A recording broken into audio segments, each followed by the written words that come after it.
Uh,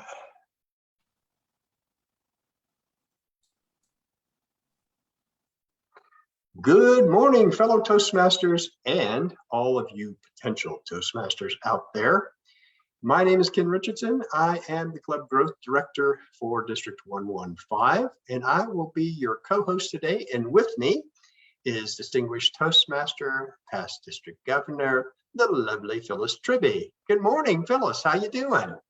Good morning, Ken, and good morning to our public out there. I am great today. Everything is going according to the world plan. Whatever it is supposed to happen, I'm willing to take it on today. How are you doing today, Ken? And how's our audience out there? Have we got our Facebook Live? We have Facebook Live. I'm just checking on all the little intricacies. So I'm going to look over here for a moment. We're going to be talking about building teams today, and we're going to look at a model that identifies your style, your personal style. And this was a model developed by a psychologist. I'll introduce him and his team, but it's something that we learned as part of our trio training. So before we begin that though, Phyllis, I'm curious about, you and I had a little chance to chat some of the nuggets from your experience on putting together functioning teams. And so while I look at this, give us a little intro, if you would. I will be happy to talk about putting together teams. Of course, with 25 years in Toastmasters, I have put together many teams, and I am currently the operations chair. And as an operations chair, you must have a committee. And it includes one member from each division that's in our district. And what I did was I picked someone I knew was very adjusted to that program, that understood it, had done it many times as a chair. I picked someone that had been on the program before. And then I picked two new people. The new people need to learn how the district is operated and what the operations committee actually does. So it's a learning experience. So experience and learning is what I look for when I put together a team. I think that's great that you mentioned the operations committee. And I think it would be fantastic. We should do a show about that because it occurs to me that there are lots of little things that you and I take for granted, having been through district leadership, like the operations committee. We know about it, but a lot of people don't. Like the district leadership committee, for example. We had Kristen Harrell on, our immediate past district director, talking about the leadership committee and what it does. So I think this is a great idea going forward for us to have shows about these things, to introduce our audience to some of the functions of the district they may not know about. But I'm very excited about today's program. I want to pull up, of course, a PowerPoint. Don't tell me, a PowerPoint? Absolutely, I've got to have a PowerPoint. Absolutely. Well, people learn by reading, and that's great. Yeah, they see it and they understand it better. Exactly. Well, I think it gives you some visual focus. It also helps me keep on track so that I don't wander off into the cyberspace talking about things that are sort of peripheral. But the reason I'm excited about we spent 2 hours, I think it was, in the trio training, trying to understand work styles. And because everybody has their own unique style, there's a lot of overlap, as we'll talk about here shortly. But understanding work styles and learning how to accommodate and work with the differing styles helps you to build a better team. I also think the kind of diversity that you create in a team is extremely helpful. Of course, whoever's leading the team needs to be open and to be patient and understanding and willing to listen to differing views without becoming terribly defensive. So this is a model of individual styles that is intended to help you build teams. And I wanted to start with a quote about teamwork. And this is from Helen Keller, who, as you know, was a very, very celebrated individual, very educated individual, in spite of having some handicaps, such blind. She was blind and deaf. And she said, "Alone, we can do so little, but together, we can do so much." And for me, that quote captures the essence of what a team is all about. We can't do things, we can do some things by ourselves, that's fine. But accomplishing complicated tasks like on an operations committee or even a contest committee or leadership committee, and in our clubs, the executive committee requires teamwork, and that means understanding how to work with other people. So this is the model that your trio learned last year, I think it was September training. The trio has 2 trainings a year. We have a mid-year training, and then we have our at the early part of the year type training. And it's focused on, defining goals and learning how to identify your team and work together.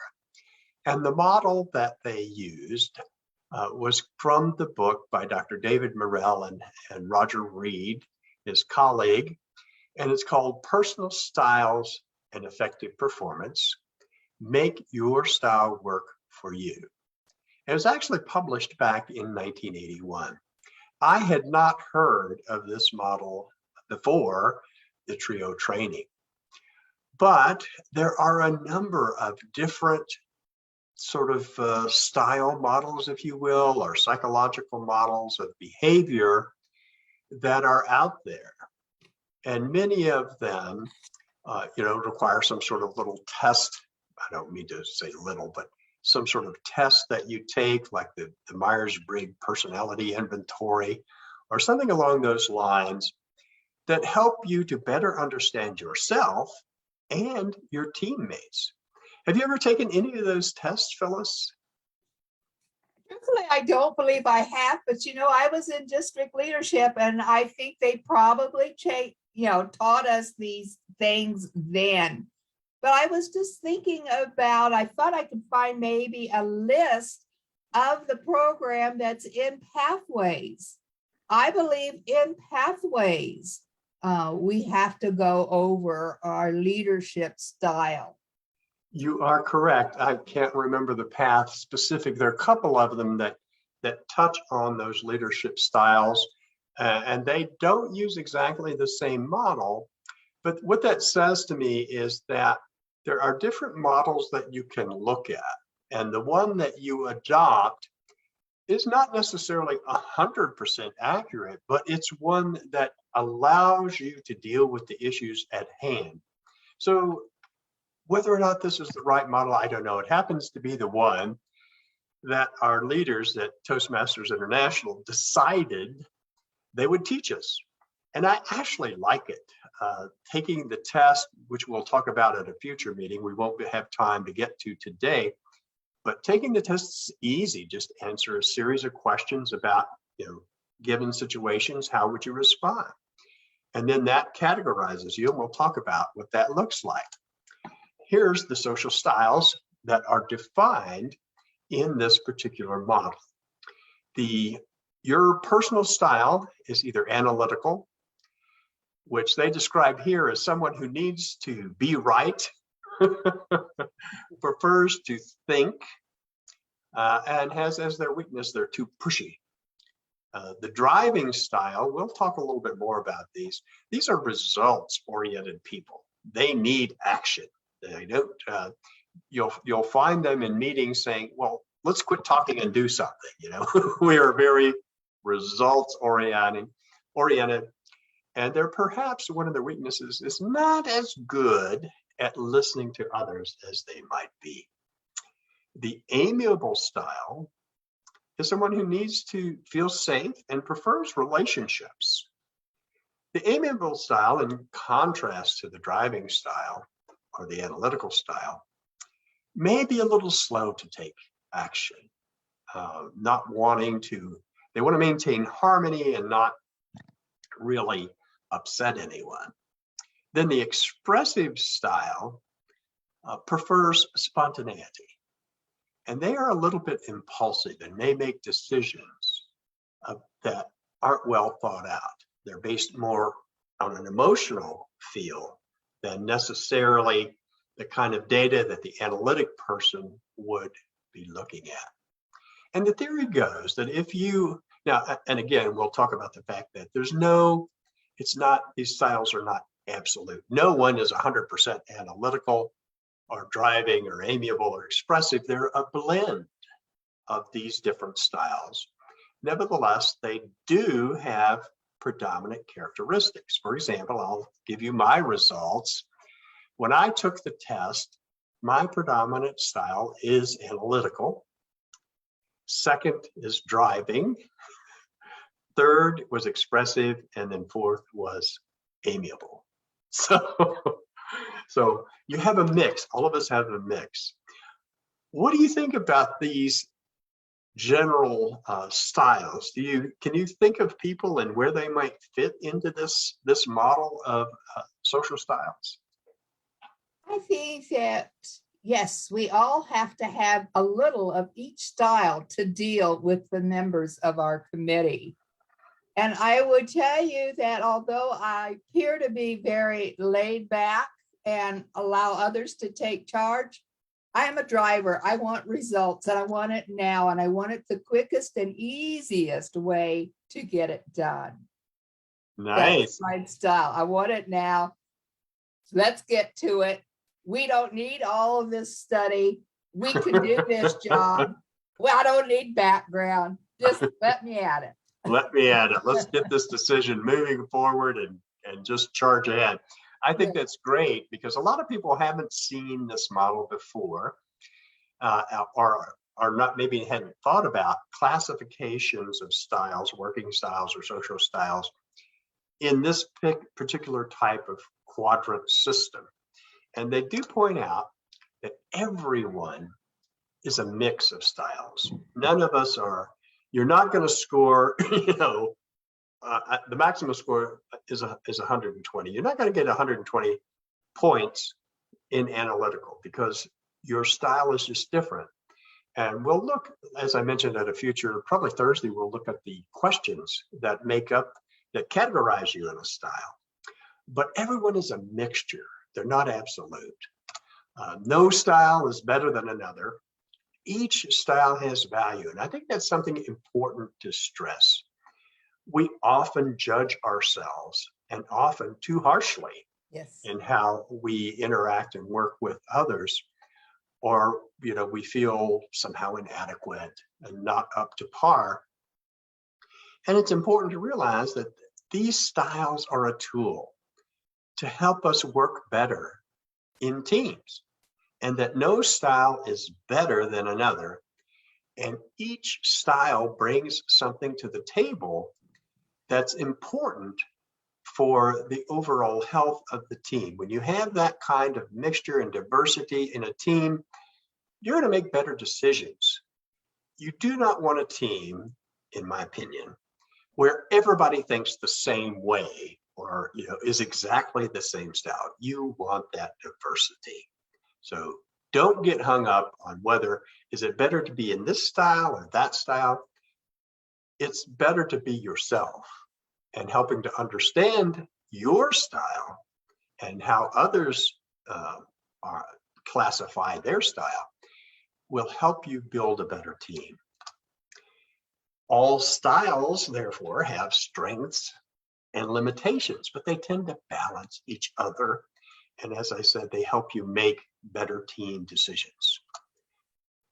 Teams should leverage the strengths of each style so that people can work together most effectively. And that was the goal of the trio training that your district director, program quality director, and myself received, to understand how to leverage our strengths and the way our styles are different so that we can maximize the effectiveness of our team. And as I said, this is not the only model of styles in teamwork, but it's actually fairly easy to understand. And I think when we look a little more into some of the characteristics of each of the different styles, you will recognize people. You'll say, oh, I know that so-and-so is like that. Like you, Phyllis, you immediately recognized yourself as a driver, very results-oriented, get it done kind of philosophy, and that's exactly correct. The trick is, with the rest of your team, to appreciate the strengths and weaknesses of both. As you can see, you're just dying to make a comment. What was it? Yeah, and the driver doesn't work. You gotta relax and let everybody else participate. You're on a team. You're on a team. You gotta relax and let it happen, so that everyone gets their information into the teamwork. And it's something that more and more employers look at as a so-called soft skill.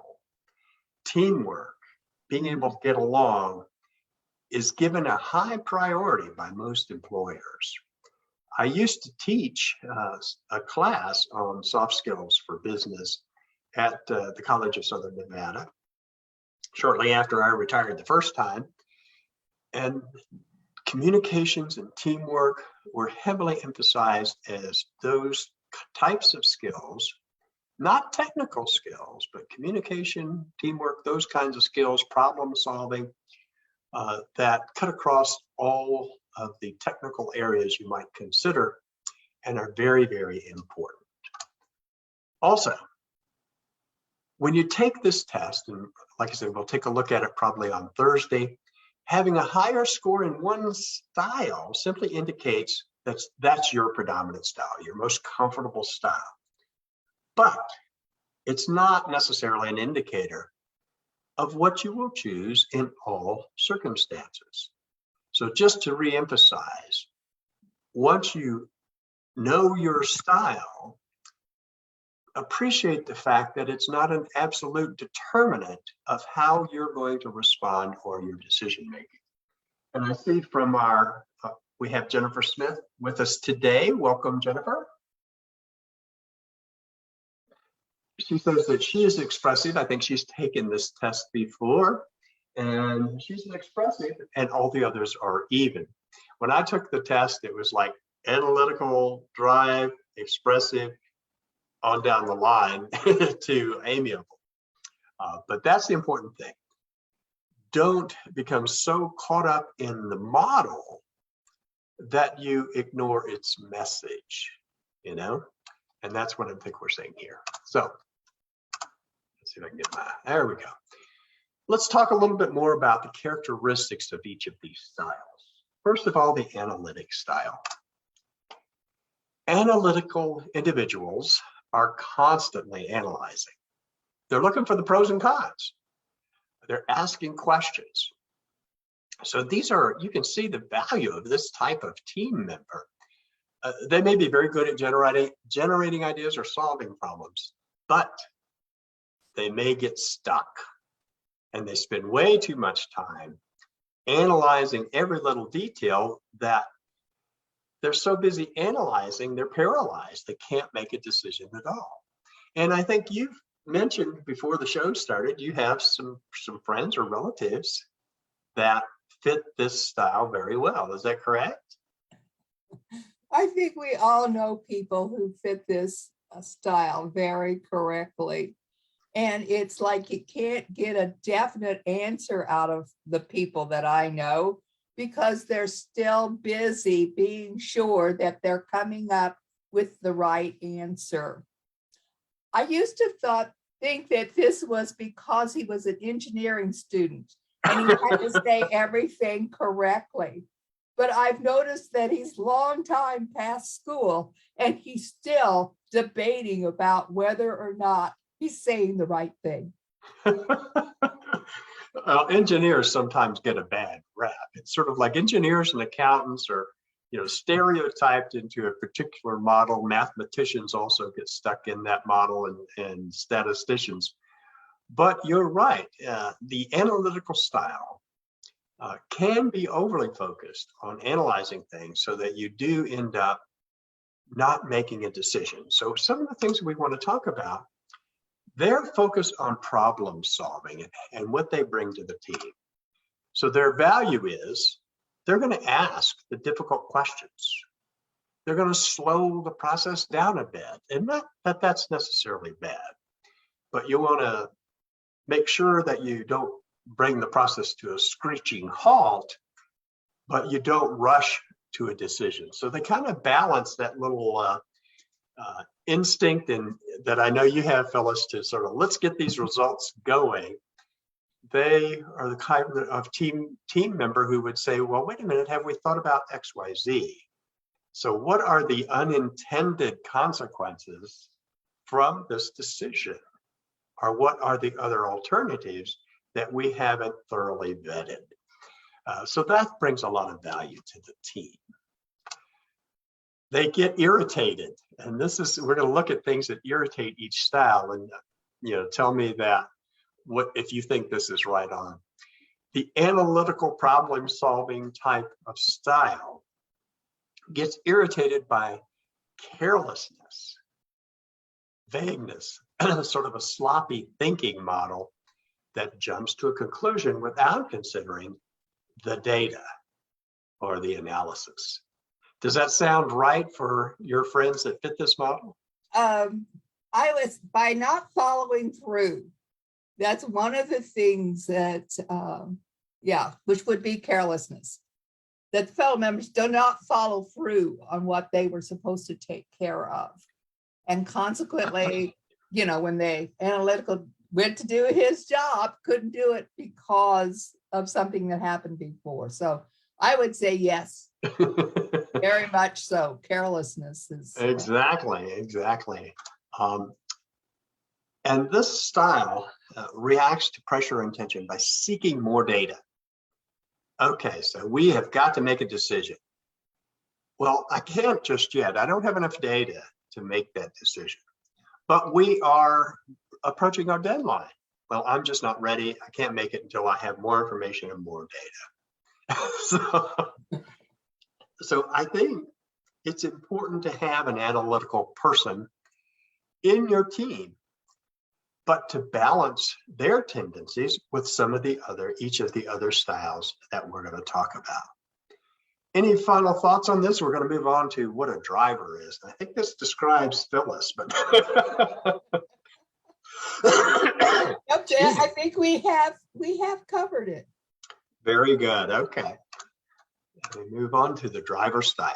Here's the driver.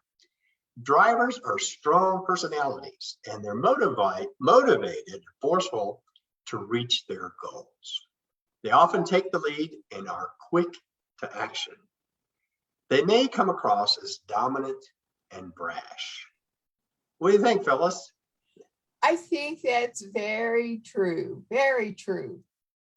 They want, like you say, they want a result. They want to get started.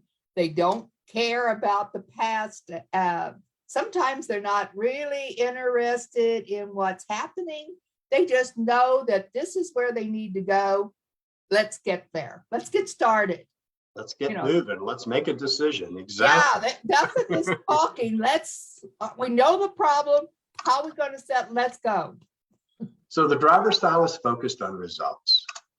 And their value to the team is they keep everyone focused on measurable outcomes, measurable results. That's their focus. So they bring that to the team, and that keeps some balance against the analytic who forever wants to analyze.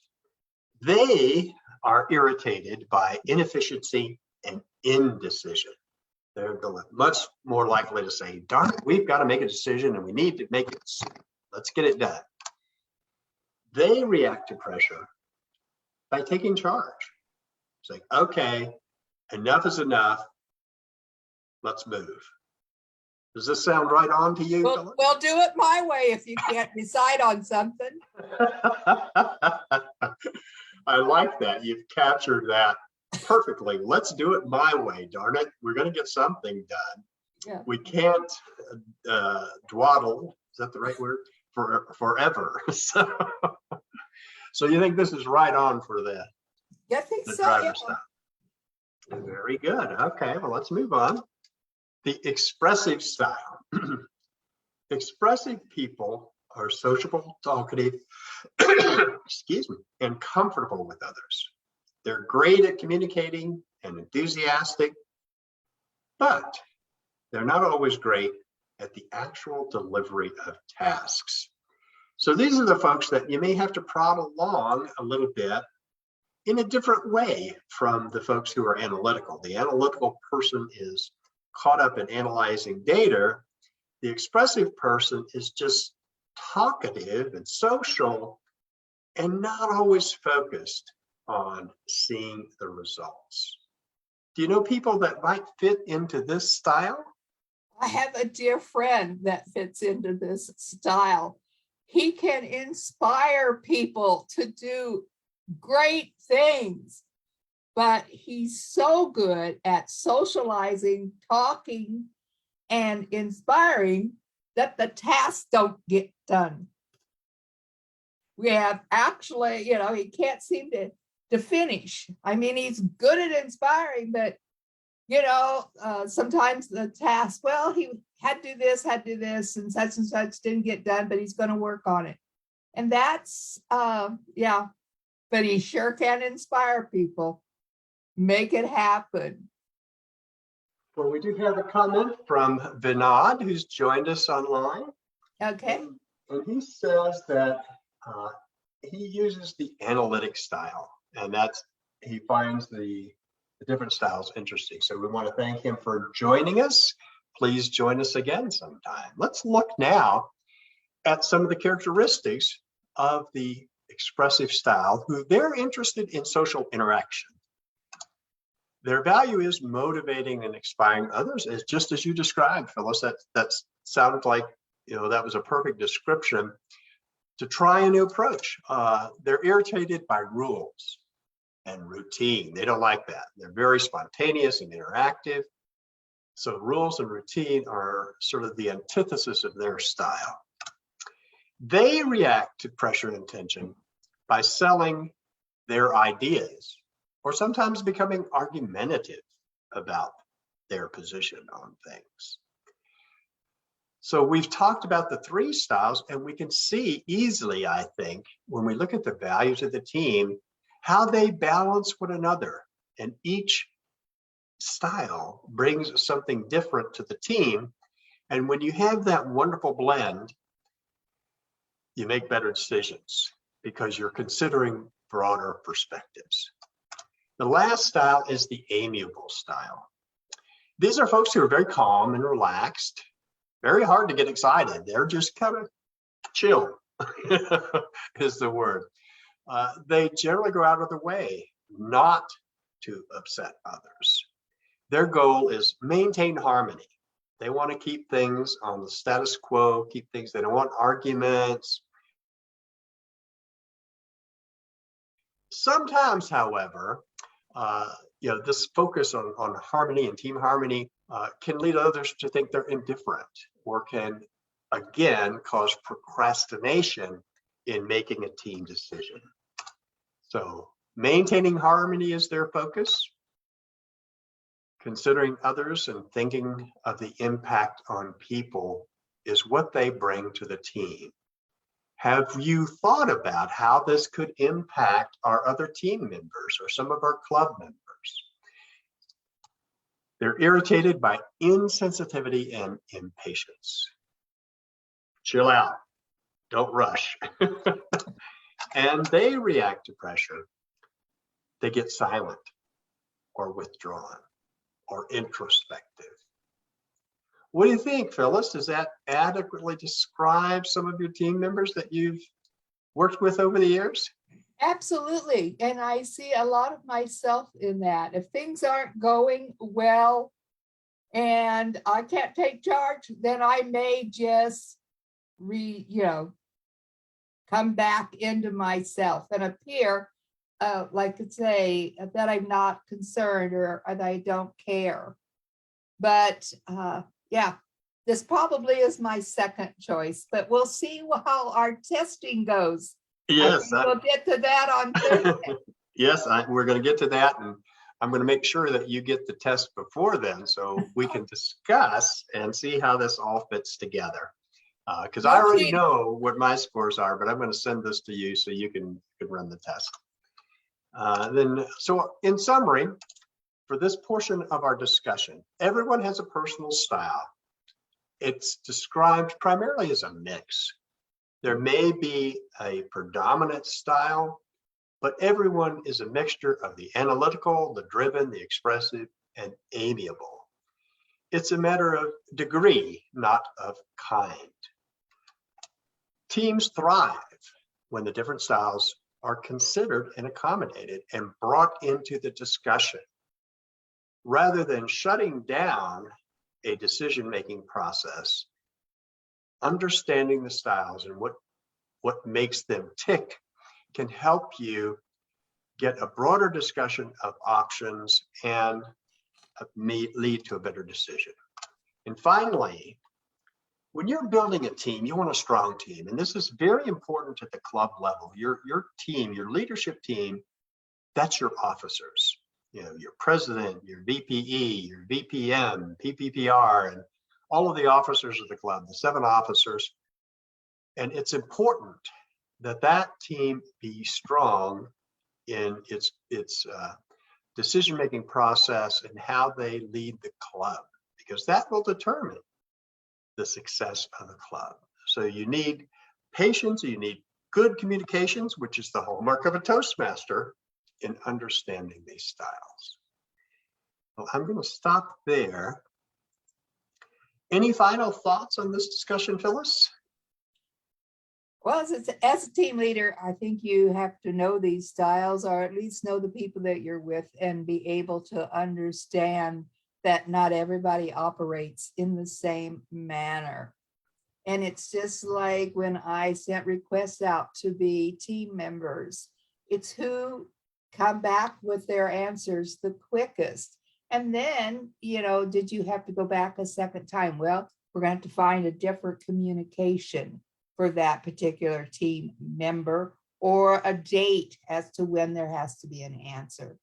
So you quickly learn how your team is reacting to the committee and working with the other members.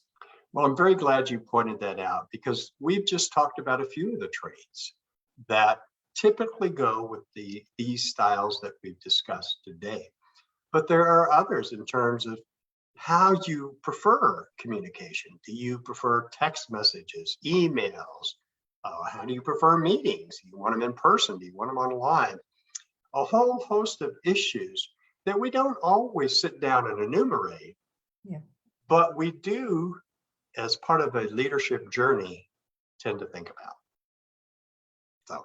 So on Thursday, we'll continue our discussion on building teams. We'll look a little bit deeper into this model. And in the meantime, I want to remind everyone, let's see, what announcements do we have that coming up? Soon we will have our contest season. That begins actually right now. The clubs are doing their contest, or should be. And our first area contest is the area D2, D3, and D4 contest, which is on March 5th.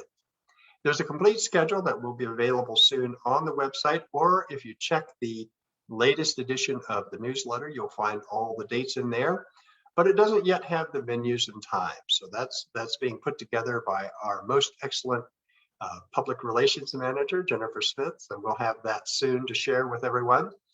So check it out and volunteer to be a part of the contest. There always is a need for folks to help with the raffle, with registration, as judges, timers, what have you. So get in touch with an area director and let them know that you're available to help.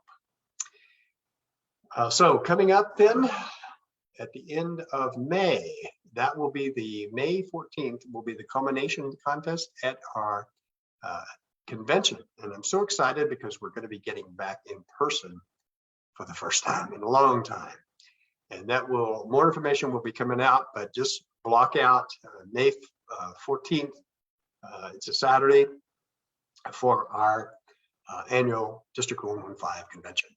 Any final thoughts or announcements on your part, Phyllis? Just want to reiterate to everyone out there that the whole world is welcome to come to contests. You do not have to be a Toastmaster, or you do not have to be a participant. Anybody that wants to come, just contact Ken. He's Yes. got the schedule. If you're not a Toastmaster, please come and see what it's all about. Absolutely. My email is d115cgd@gmail.com. If you'd like to be a guest on our show, please let us know. And as Phyllis said, please come out and support our contestants in our areas and divisions in the contest season. That's it for today. We will see you again on Thursday, where we'll continue our discussion using this model, this analytical model, if you will, of different styles and how to relate to a team. Tomorrow, on Wednesday, will be our public relations manager, Jennifer Smith, with her co-host, Jean Dunford. And again, on Friday, our program quality director, Jean Williams, with Jean Dunford's also her co-host. So have a great day, everybody, and we will see you on Thursday. Bye-bye. Bye. Take care.